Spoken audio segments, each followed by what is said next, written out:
Bonjour mes amis, bienvenue de retour. Nous sommes mercredi méga, c'est le milieu de la semaine. La colonne vertébrale de la semaine a été brisée. Avant de commencer la vidéo, j'ai quelques corrections à apporter. J'ai reçu un email de l'un d'entre vous, un des spectateurs, m'indiquant que j'ai fait une grosse erreur dans ma vidéo précédente. Et pour être sûr, il s'agissait de la vidéo où le drone FPV à fibre optique a survolé la base Victory près de Bagdad. J'ai affirmé que c'était une base américaine. Eh bien, c'était une base américaine. Voici la vidéo, vous pouvez la voir. Mais en 2011, les forces américaines l'ont transférée aux forces irakiennes, au gouvernement irakien. Et maintenant, les Américains n'ont plus aucun lien avec cette base. Et à première vue, cette base serait également abandonnée par les forces irakiennes. Donc ce n'est plus une base américaine et elle pourrait aussi être abandonnée par les Irakiens. Merci de l'avoir signalé. Donc ce n'était pas un drone FPV qui survolait une base américaine, mais cela pourrait toujours arriver. Et je serais très intéressé de savoir ce que les bases américaines pourraient faire contre des drones à fibre optique. Mais commençons mes amis, et nous allons commencer par un sujet très controversé, surtout dans mon pays, l'Estonie. Les Russes à Narva, c'est la ville frontalière de l'Estonie. Estonians, Russes ou Russes, peu importe comment vous voulez les appeler, ils s'amusent un peu, ils ont leur propre petit groupe Telegram appelé Narva. République populaire, ce qui ressemble beaucoup à la République populaire de Luhansk et de Donetsk, est très similaire à ce qui s'est passé en Crimée. C'est comme ça que la Russie opère. Ils créent ces petites cellules dans les régions orientales des pays frontaliers qui forment leur propre communauté et partagent les drapeaux, la musique et la rhétorique du « nous devrions être une république populaire séparée » que la Russie vient ensuite sauver. C'est comme ça que Poutine opère. C'est ce que l'Union soviétique a laissé derrière elle comme héritage. Cette population russe étrangère qui ne parle pas la langue locale, que ce soit l'estonien, le letton, le lituanien, le polonais, le finnois, enfin, pas tellement le finnois, les Russes n'ont jamais pu importer plus de Russes en Finlande parce qu'ils ont perdu la guerre d'hiver. Mais c'est leur tactique. Et maintenant, la République populaire de Narova a vu le jour. Ils ont leur drapeau, ils ont leur hymne et ils ont leur petit groupe de discussion sur Telegram. Et c'est ce qui est arrivé à Donetsk et à Louhansk, et 10 ans plus tard, Poutine a envahi. Bien sûr, la guerre a commencé en 2014. Tout le monde en parle en ce moment. Et comme c'est mon pays, c'est très sérieux. S'il se passe quoi que ce soit là-bas, c'est moi qu'on appellera. C'est moi qui irai à la guerre. C'est comme ça. Tout le monde serait mobilisé. Ils partagent des mèmes, des vidéos, des photos, et affirment que la République populaire de Narva devrait avoir son propre territoire et être séparée de l'Estonie. C'est un État séparatiste qu'ils veulent créer. Quelques années plus tard, Vladimir Poutine estime qu'il doit sauver ces Russes vivant en Estonie, qui sont harcelés par le gouvernement estonien et à qui on n'autorise pas d'avoir leur propre pays, un peu comme à Donetsk et Louhansk. Soudain, les Estoniens bombardent les enfants de la République populaire de Narva. Oui, c'est à peu près la rhétorique qu'ils ont utilisée en Ukraine en 2014 et en 2022, et nous savons tous comment cela s'est terminé. Donc je suis ici pour dire que le Kopo estonien, c'est-à-dire la police de défense ou la police intérieure, ce sont eux qui sont responsables de surveiller ce genre d'activité. Ils les surveillent de très près. Et, si nécessaire, certains de ces types qui dirigent ces groupes ou tiennent ce genre de discours seront escortés hors d'Estonie vers le côté russe. Capo le fait très fréquemment. Ils le font très efficacement. Tout ce qu'ils font, c'est prendre une petite photo à la frontière et dire « au revoir ». Nous ne voulons pas de vous ici. C'est quelque chose que l'Ukraine n'a pas fait avant 2014, mais c'est quelque chose que nous faisons régulièrement. Nous les renvoyons comme ça. Vous êtes une menace pour l'Estonie. Au revoir. Mais je suis ici pour vous faire savoir que ce genre de choses se passe dans mon pays en ce moment. Et c'est nouveau. C'est apparu il y a environ 2 semaines. Donc ce n'est pas quelque chose qui dure depuis des années, mais cela se passe maintenant, ce qui signifie que les Russes se concentrent sur nous. Pour continuer sur ce sujet, l'Estonie mène une proposition au Parlement européen. Un certain nombre de pays de l'UE proposent de refuser l'accès à Schengen, c'est-à-dire l'accès aux pays de l'Union européenne, aux combattants russes actuels et anciens. L'initiative a été transmise à la Commission et au Conseil de l'Union européenne. Et elle est actuellement menée par l'Estonie et soutenue par la Lituanie, la Finlande, la Pologne, l'Allemagne, la Roumanie, la Lettonie et la Suède. Bien sûr, nous ne voulons pas de ces types dans nos pays. Voudriez-vous quelqu'un qui a tué de nombreuses personnes sur les lignes de front en Ukraine, qui a commis des crimes de guerre? Voudriez-vous cette personne dans votre pays? Je ne pense pas. Nous n'en voulons pas. Pour continuer sur le sujet estonien, eh bien, enfin, on arrive à des explosions, des détonations et à l'exportation de la liberté, parce que tout près de la frontière estonienne, en fait, à 32 km de la frontière estonienne. Et puis-je dire la soi-disant République populaire de Narva? C'est une blague. Ne le prenez pas au sérieux, s'il vous plaît. Il s'agit de la 76e division d'assaut aéroportée de la garde russe, leur base principale, n'est-ce pas? Eh bien, ça a explosé. C'est le bon côté. La liberté y a été exportée. En réalité, nous ne savons pas si c'était l'Ukraine ou si ce sont les Russes qui fumaient négligemment, car nous savons tous qu'ils adorent de faire ça. Tout ce que nous savons, c'est que la carte de la NASA qui montre les incendies dans le monde a enregistré un énorme incendie dans leur dépôt de munitions. Donc, il n'existe plus. C'est joli, c'est beau, c'était un bon dépôt de munitions, ce qui veut dire que maintenant ce n'est plus qu'un trou, mais ça a brûlé. Et ça, oui, c'est à 32 km de l'Estonie et à 48 km de la Lettonie. Regardez à quel point c'est proche de nous. Au fait, ces gars de la 76e brigade d'assaut aéroportée, ils sont là pour nous, pour l'Estonie, pour la Lettonie. Ils étaient positionnés là pour nos pays. Il n'y a aucune autre raison à leur présence. Ils sont tous en morceaux. Je veux dire, ils ont été envoyés à Hostomel dès les premiers jours de l'invasion à grande échelle.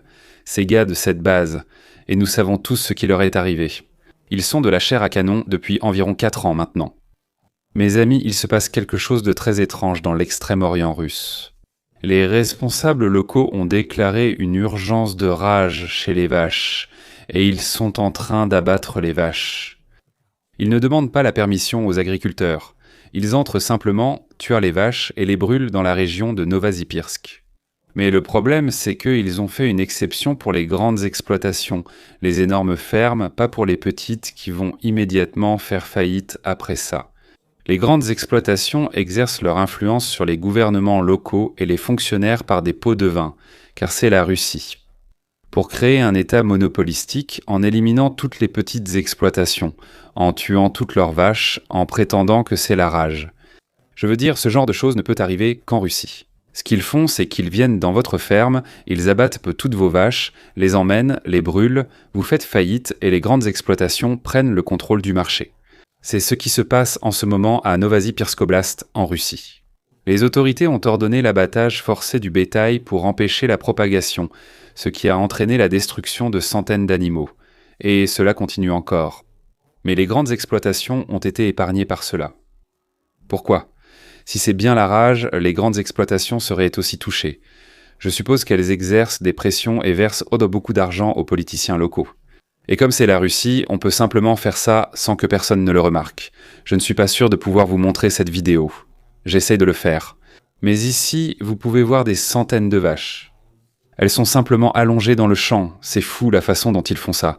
Je suppose qu'il se passe tellement de choses folles en Russie que les gens ne remarquent même pas ça. À Moscou et à Saint-Pétersbourg. Ils ne s'en soucient pas vraiment puisque c'est Novosibirsk, et ils peuvent faire ça là-bas, ces grandes fermes de vaches à Novosibirsk. Ils vont gagner beaucoup d'argent. Quand ils contrôlent à tête tous les marchés en éliminant toutes les petites fermes, et d'ailleurs ces petites fermes nourrissent des familles, que font ces familles sans leurs moyens de subsistance, comme ces gars-là par exemple? Actuellement, ils manifestent et écrivent une lettre contre Poutine, comme toujours en Russie. Si tu n'aimes pas, fais pareil, écris à Poutine. C'est toujours ce qu'ils font, ils se tournent vers le tsar. Eh bien, le but ici, c'est que les grandes entreprises empêchent les petites fermes d'avoir un revenu dans ces zones rurales. Que font les hommes? La seule option pour eux est d'aller dans l'armée pour gagner de l'argent. Donc c'est ça le but, je suppose, monopoliser le marché de la goutte à Novosibirsk et éliminer tous ceux qui travaillaient pour les petites fermes ou qui possédaient quelques vaches. Ils doivent aller dans l'armée parce qu'il n'y a pas d'autre moyen de gagner de l'argent dans ces zones rurales de Novosibirsk. Allons de Novosibirsk à Moscou, la capitale de la Russie, où depuis déjà 2 jours, l'Ukraine envoie des essaims et des essaims de drones. Et nous avons vu comment Poutine a réagi, car il l'a fait. parce qu'il n'y a pas eu d'accès à Internet à Moscou et à Saint-Pétersbourg depuis des jours, voire des semaines, dans certaines zones. Et ce n'est pas seulement Internet, c'est aussi l'Internet à domicile, le câble, le routeur, Internet. Ils coupent tout sans arrêt parce qu'ils ne veulent pas que les images de ces attaques de drones soient partagées.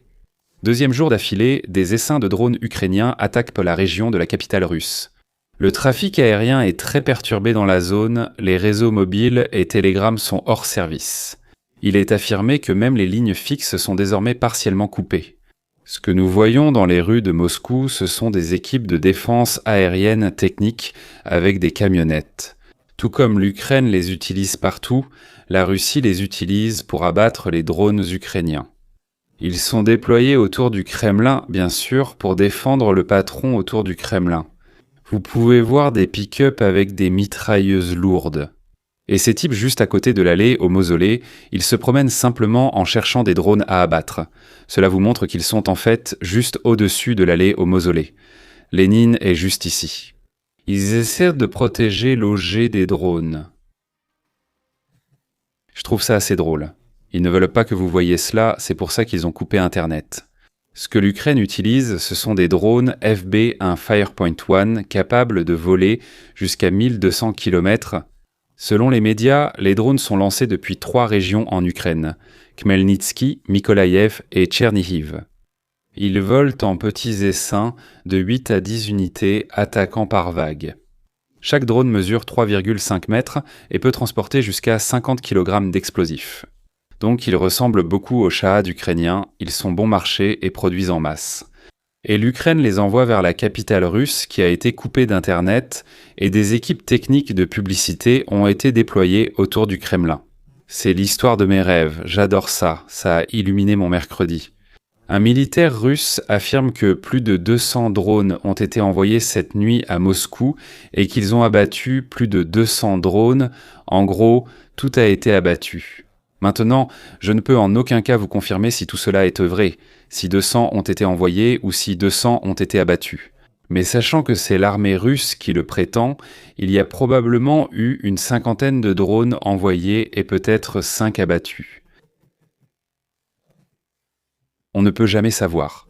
En lien avec la coupure d'Internet, il y a plus de restrictions, non seulement sur Internet, mais aussi sur les messageries que les gens sont autorisés à utiliser. Telegram sera bloqué dans toute la Russie à partir du 1er avril. En ce moment, il est fortement ralenti, tout comme YouTube qui est aussi très ralenti. On ne peut pratiquement pas l'utiliser. Mais sur les lignes de front, la situation est bien plus grave. Il y a un ordre politique interdisant à tout soldat russe d'utiliser encore Telegram. Ils sont tous forcés de télécharger l'application de messagerie contrôlée par le FSP et gérée par l'État appelée Max. L'application plante tout le temps, elle ne fonctionne pas correctement et c'est un FSP dans votre poche. En gros, vous devez la télécharger, c'est obligatoire. Et si, en tant que soldat russe au front, ils trouvent Telegram sur votre téléphone, ils vous enverront en mission suicide, en pleine attaque. Donc, ils forcent en fait les troupes à supprimer Telegram ou les punissent de mort. S'ils l'ont et téléchargent Max, c'est horrible pour eux parce que Max ne fonctionne pas aussi bien que Telegram. Et toutes les chaînes, toute la communication, toute la logistique qui a été organisée sur Telegram pendant 4 ans, tout cela sera supprimé.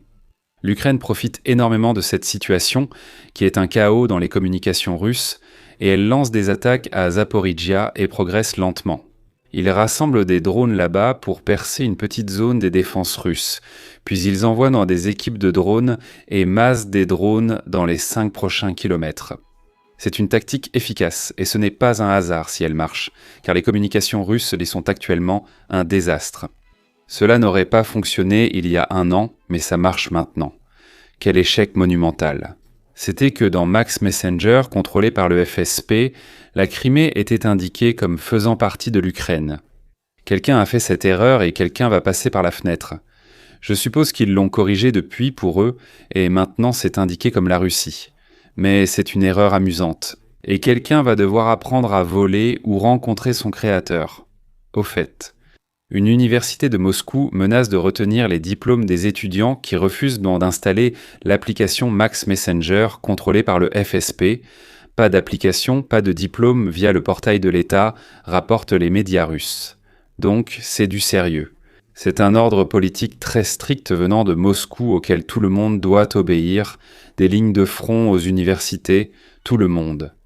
Chaque entreprise doit l'imposer à ses employés et si elles ne le font pas, il y aura des sanctions. Tout le monde doit utiliser Max Messenger pour que le FSP puisse espionner n'importe qui.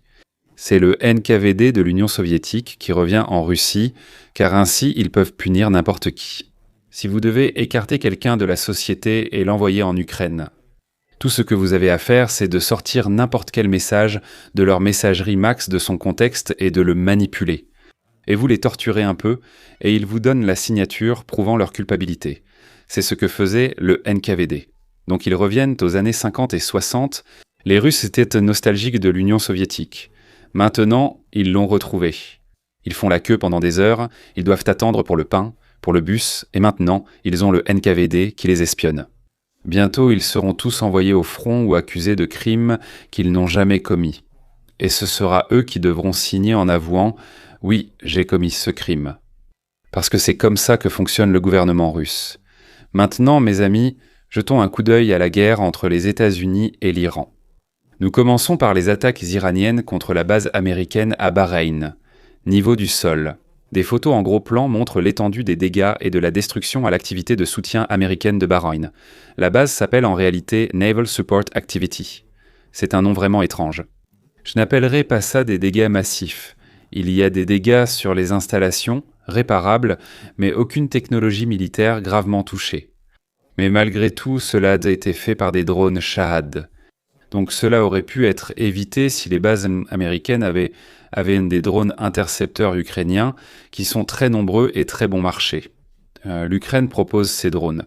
Zelensky a personnellement proposé des équipes de défense et des drones à Donald Trump, mais malheureusement, Donald Trump, nous le savons tous, n'aime pas Zelensky.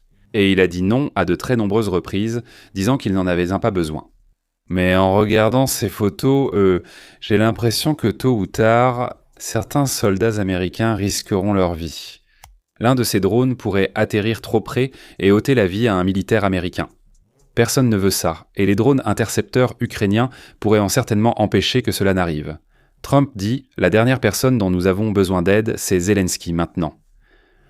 Il n'aime vraiment pas personnellement Zelensky. Zelensky, qui est au courant, sait ce que Trump pense de lui. Il propose quand même de l'aide presque chaque semaine, offre de l'aide aux États-Unis et aux pays du Golfe. Et cette aide prend la forme d'équipes de défense aérienne. Parce que l'Ukraine a le plus d'expérience au monde pour abattre les drones Shahad. Il souhaite y partager cette expérience, ce que je trouve génial. Il pourrait se dire « Vous ne nous avez pas aidés, alors nous n'allons pas vous aider ». Mais ce n'est pas comme ça qu'ils sont. Ce n'est pas comme ça que sont les Ukrainiens. Voyageons maintenant aux Émirats arabes unis, où l'Iran essaie de semer tellement de chaos que cela pourrait affecter les marchés pétroliers mondiaux. Et malheureusement, ça fonctionne. Ici, vous pouvez voir le port de Fujairah aux Émirats arabes unis. C'est le port de Fujairah. Regardons où il se trouve exactement. Voici le détroit d'Ormuz, voici l'aéroport international de Bouya, juste de l'autre côté du détroit d'Ormuz, et là c'est le port de Fujairah. Le port de Fujairah compte plus de 350 réservoirs, dont d'immenses réservoirs de carburant.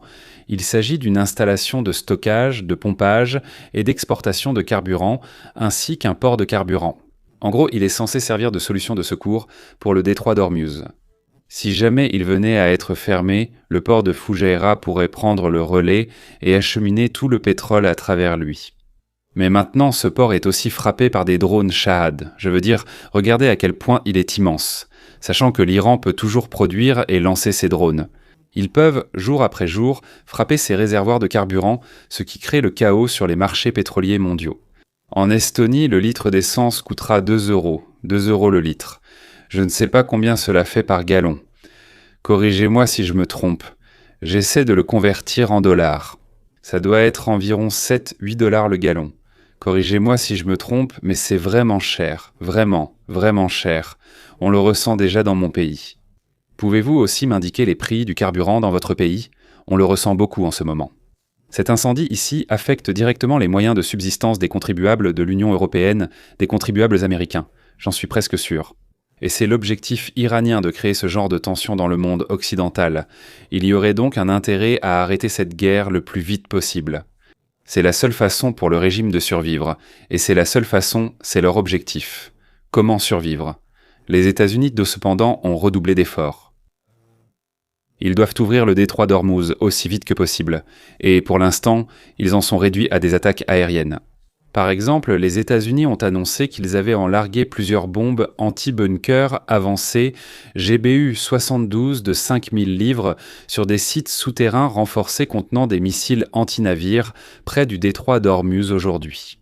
Ces bombes qui ont été larguées, d'ailleurs, ne proviennent pas d'un vieux stock de l'époque de la guerre froide. Elles étaient neuves. Celles-ci ont été développées en 2021 et testées en 2021. Oui, les versions GD-GBU existent depuis toujours, mais celle-ci en particulier est une version moderne. C'est une nouvelle version qui peut pénétrer plus profondément, elle est plus précise, plus exacte, et elle pèse moins lourd, donc elle fait plus avec moi.